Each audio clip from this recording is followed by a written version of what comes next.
Selamat siang teman-teman. Selamat Selamat siang, Bu. siang, Bu. Oke, nah hari ini kita ketemu lagi ya di pertemuan kedua. Semuanya sehat ya? Sehat, Bu. Alhamdulillah Alhamdulillah. sehat, Bu. Alhamdulillah. Bu, Nah, sebelum kita mulai, mari kita berdoa dulu ya. Semoga apa yang kita pelajari hari ini menjadi amal ya dan ilmu yang bermanfaat. Berdoa dipersilahkan. Berdoa cukup? Baik, di pertemuan yang kedua. Nah, ini pertemuan kedua.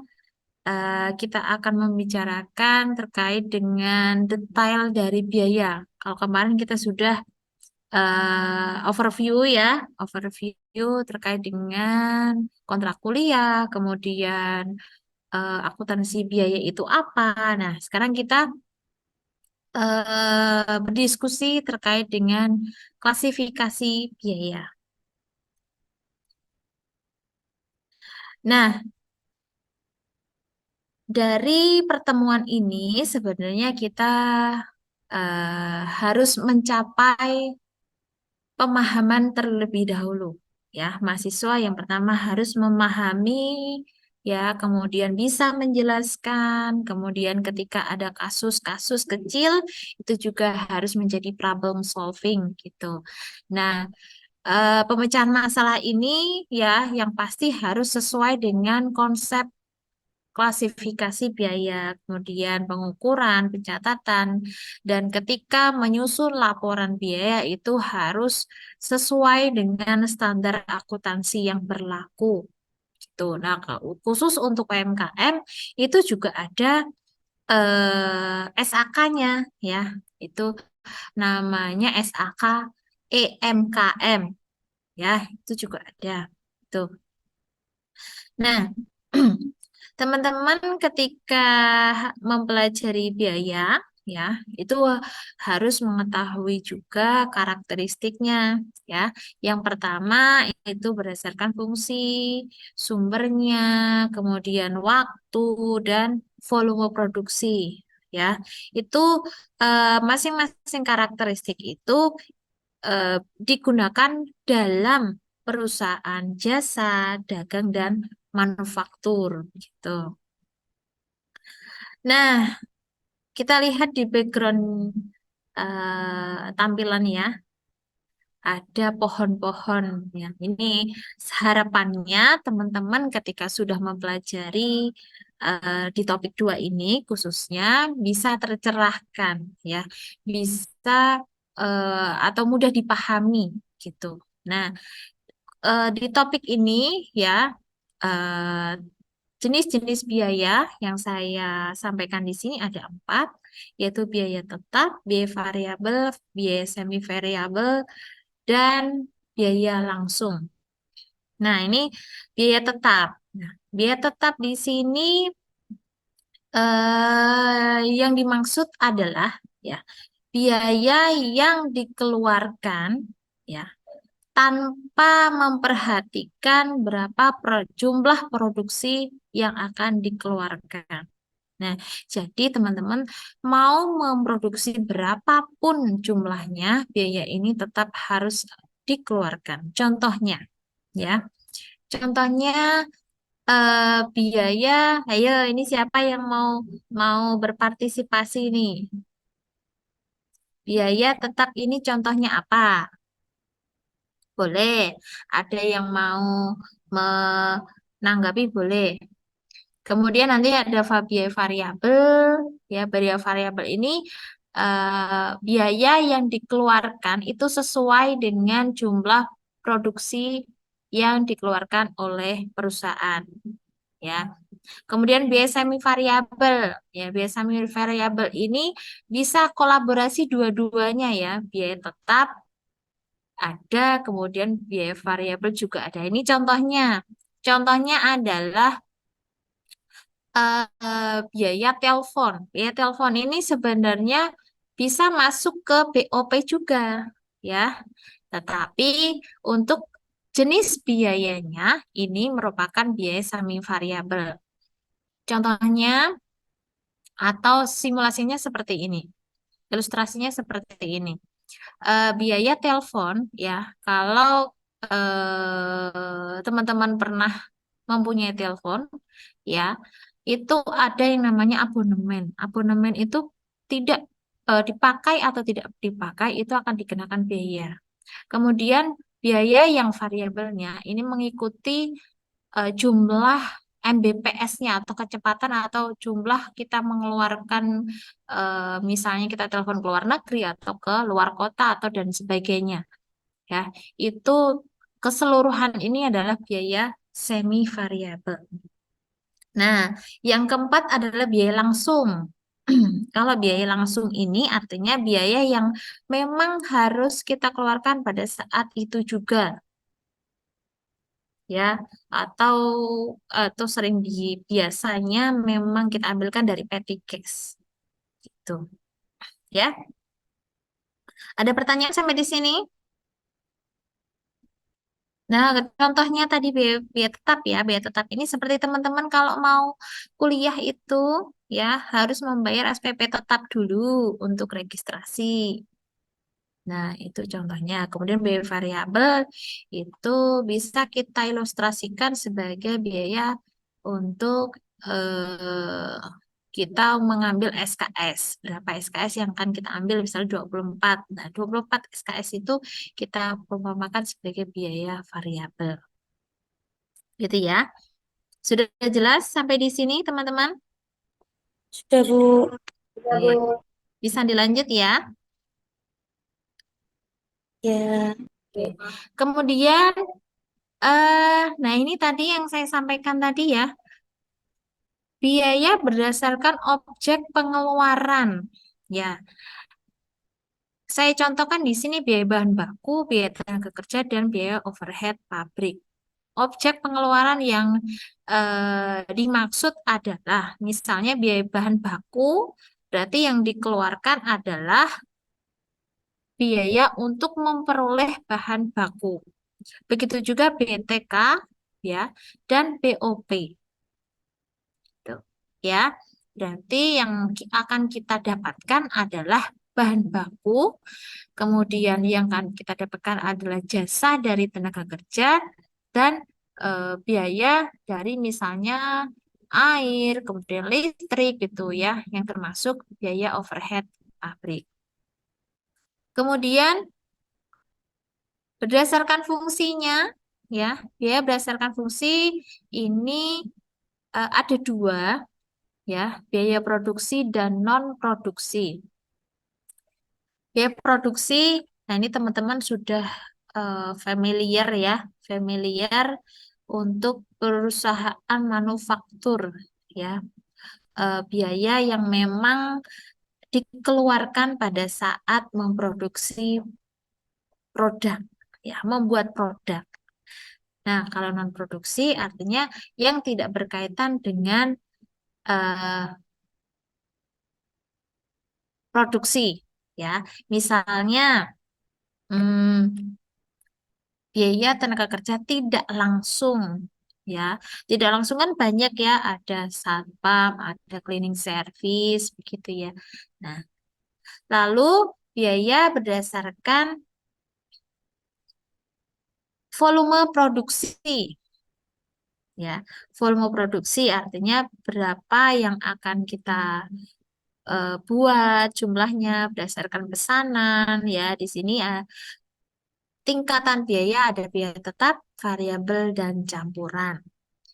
Nah, yang terakhir berdasarkan waktu itu pengeluaran modal dan pengeluaran investasi. Ini kenapa bisa kita klasifikasikan berdasarkan waktu? Karena ketika kita berinvestasi harus mempertimbangkan waktunya, ya. Misalnya pada saat ini saham PTA iya itu akan naik dalam 5 menit misalnya. Nah, itu mungkin ya kita bisa memprediksi berdasarkan portofolio, tetapi kita juga harus mempertimbangkan biaya yang akan kita keluarkan. Gitu ya. Baik. Nah, Dari gambar ini mungkin teman-teman kok ada merah, ada kuning begitu ya. Nah, ini merupakan pola perilaku biaya berdasarkan biaya variabel, biaya tetap, biaya langsung dan tidak langsung. Nah, tadi sudah saya sampaikan terkait dengan biaya variabel tetap, kemudian biaya langsung dan tidak langsung. Nah, ini bisa kita contohkan. Untuk biaya variabel ini bisa digolongkan menjadi biaya langsung. Ya, kalau di contohnya ini ada ban yang digunakan dalam perakitan mobil. Artinya objek biaya atau ban ini gunakan ya, kita gunakan dalam merakit mobil. Artinya biaya itu langsung kita keluarkan. Namun ban ini juga akan disesuaikan dengan jumlah mobil yang akan kita buat gitu. Nah, kalau yang biaya tidak langsung ya artinya itu tidak berkaitan langsung dengan mobil yang kita produksi. Contohnya, ini ada biaya tenaga kerja di pabrik. Kemudian konsumsi listrik dihitung hanya untuk pabrik yang merakit produknya saja. Gitu ya, itu tidak berkaitan langsung. Kemudian biaya tetap. Nah, biaya tetap ini yang berkaitan langsung dengan produksi mobilnya, ya. Misalnya gaji yang merakit mobil, kemudian bahan bakunya juga bisa kita anggap sebagai biaya tetap, gitu, ya. Kemudian jika digolongkan biaya itu tidak langsung, ya, artinya tidak berkaitan langsung dengan produksi, dicontohkan adalah biaya sewa pabrik. Ya, teman-teman sudah memahami ketika biaya sewa gedung ya kantor ya, itu tidak serta-merta harus 1 hari 2 hari, tapi ada periodenya, yaitu tahunan bisa atau bulanan begitu ya. Jadi mau tidak mau digunakan atau tidak digunakan, jika memang itu tujuannya untuk mensupport produksi ya, itu memang harus kita keluarkan biayanya. Nah, ini contoh untuk biaya tetap, namun dikeluarkan secara tidak langsung. Oke, sampai di sini ada pertanyaan? Tidak? Nah, sebelum masuk ya, mungkin saya mau bertanya, mungkin ya, terkait dengan akuntansi biaya. Tadi sudah saya sampaikan eh, beberapa contoh ya, biaya variabel itu apa, biaya tetap. Nah, sekarang ada enggak yang mau menjawab apa perbedaan dari biaya tetap dan variabel? Perbedaannya saja. Yuk, siapa? Silakan. Ya, Bu. Oke, Biaya eh tetap itu biaya siapa yang ini? tetap dalam jumlah Mas, tertentu, kan?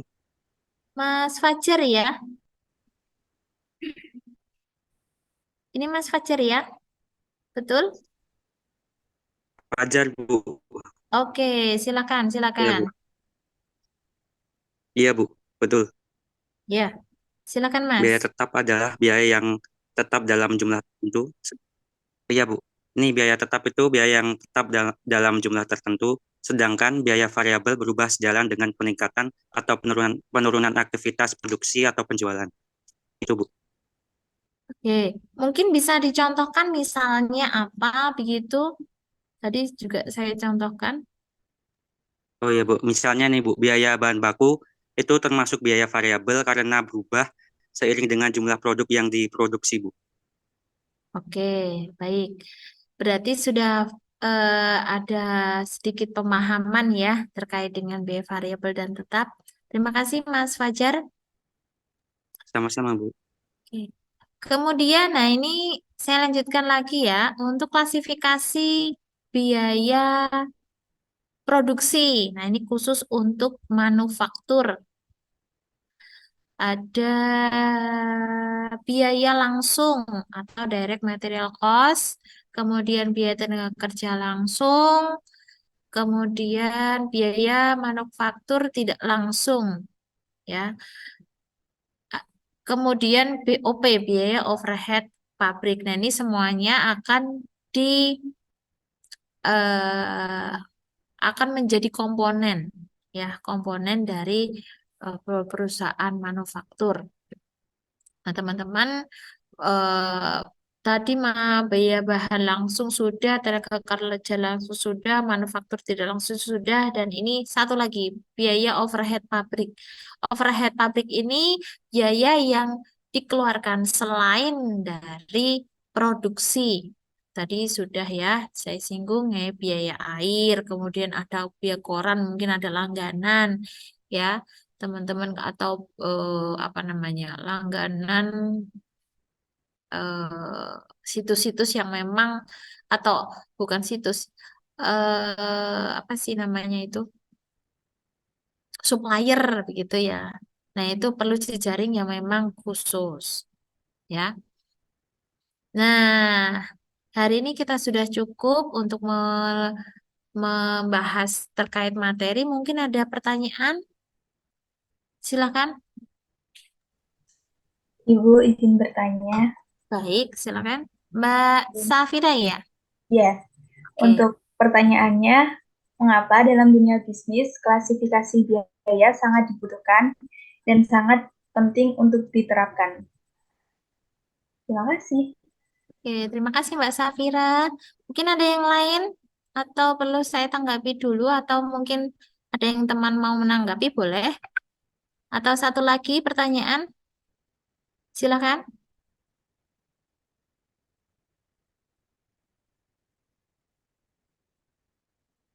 Boleh, boleh. Bu, saya izin mau menjawab. Oh, boleh. Silakan, silakan. Wah, ini Mbak Wahyu Prastika Dewi. Ini sudah belajar ini semalam pasti ya. Oke, silakan. Nanti saya tambahkan kalau memang perlu. Silakan, Mbak. Kalau menurut saya itu karena dapat membantu manajemen dalam membuat keputusan strategis, misalnya seperti dengan mengetahui biaya-biaya yang berkaitan dengan produksi, perusahaan dapat menentukan harga jual produk yang tepat sehingga tidak merugi. Selain itu, juga klasifikasi biaya juga dapat membantu perusahaan dalam mengontrol biaya agar tetap efisien dan menghindari pemborosan. Nah, baik, terima kasih Mbak Wahyu Prastika Dewi. Bagus sekali jawabannya. Nah ini, saya mensorot satu kata ya, yaitu pemborosan. Ya, dalam hal akuntansi biaya memang perlu kita manage ya pemborosan. Karena terkait dengan rencana anggaran belanja, maka kita perlu memprediksi biaya dan berapa biaya apa saja dan berapa yang perlu kita keluarkan untuk memproduksi produk yang harus kita penuhi ya. Misalnya kalau memang ada pesanan ya harus kita buat untuk pesanan begitu. Nah, pemborosan ini memang tidak boleh ya teman-teman ya. Kalau di Kurban sehari-hari memang juga tidak boleh ya untuk pemborosan ya. Pemborosan itu memang sangat negatif ya. Karena apalagi di perusahaan memang tidak boleh dilebih-lebihkan begitu. Harus sesuai dengan porsinya gitu. Nah, silakan ada yang mau bertanya lagi atau yang menanggapi boleh. Ibu, saya izin menanggapi terkait pertanyaan jawaban dari Mbak Dewi tadi. Nah, itu Oke. bagaimana klasifikasi kok bisa membantu manajemen dalam pengambilan keputusan? Terima kasih. Ada yang mau menanggapi atau yang lain silakan. Bu, saya izin menanggapi. yang tanggapannya Mbak Sri. Oke, silakan. Izin menanggapi ya Bu, nanti kalau kurang bisa ditambahkan Oh, jenengan. siap. Silakan, Mbak Apri. Kalau menurut saya ya Mbak Sri itu karena klasifikasi biaya itu dapat membantu sebuah manajemen dalam mengidentifikasi elemen-elemen biaya yang nantinya akan berpengaruh terhadap pengambilan keputusan untuk manajemen itu sendiri. Nah, dengan memahami biaya tetap, biaya variabel, suatu manajemen itu dapat memperkirakan laba, dapat juga menentukan harga jual produk, serta dapat merencanakan anggaran yang lebih baik. Jadi klasifikasi biaya itu akan membantu manajemen dalam pengambilan keputusan untuk perusahaannya. Baik. Ya, Bu. Nah ini eh apa ya? Kompleksitas ya. Akuntansi biaya nanti akan menjadi bahan pertimbangan sebuah manajemen untuk mengambil keputusan apakah harga jual sekian memang itu sesuai dengan produk yang kita hasilkan, ya. Packagingnya bagaimana, kemudian bahan atau materialnya bagaimana, apakah sudah memenuhi standar kualitasnya atau belum, ya. Ini kan produk-produk ini harus sesuai dengan uji kualitasnya gitu, ya. Dan manajemen juga mempunyai hak penuh ya untuk untuk mengambil keputusan gitu, ya. Nah, untuk biaya ini eh, saya rasa cukup ya. Kita akan membahas di pertemuan eh, mendatang ya di materi dan topik yang berbeda. Teman-teman sudah saya bagikan kontrak kuliah dan RPS. Nah, ini yang terakhir kita untuk penugasan ya, penugasan teman-teman nanti bisa mencari ya, mungkin bisa dicatat untuk tugas minggu depan bisa mencari contoh laporan biaya ya pada suatu perusahaan bebas. Eh, Laporan biaya jasa, perusahaan jasa, dagang atau manufaktur boleh ya. Nanti teman-teman bisa melihat bagaimana gambaran sebuah perusahaan melaporkan biaya pada periode tertentu begitu. Ya, sudah jelas atau ada pertanyaan untuk tugasnya? Sudah, Bu. Oke, sudah cukup atau masih ada yang lain? Bu, perusahaannya nggak boleh sama ya, Bu? Oh, enggak boleh. Boleh ya. Mungkin di kelas ini beberapa mahasiswa banyak ya perusahaan sehingga eh, apa untuk kesamaan perusahaan bisa diminimalisir ya. Banyak sekali. Bahkan UMKM, PT, CV itu pun bisa. Monggo ya. Baik, Bu. Terima Oke. kasih. Oke, sudah cukup atau ada yang lain? Kalau sudah cukup, mari kita usaikan sudah untuk hari ini. Kita cukupkan sekian. Jangan lupa kita berdoa dulu. Ya, berdoa dipersilahkan. Sudah cukup. Terima kasih untuk pertemuan hari ini. Assalamualaikum warahmatullahi wabarakatuh. Sampai ketemu minggu depan. Waalaikumsalam warahmatullahi wabarakatuh. Terima kasih, Bu. Terima kasih, Bu.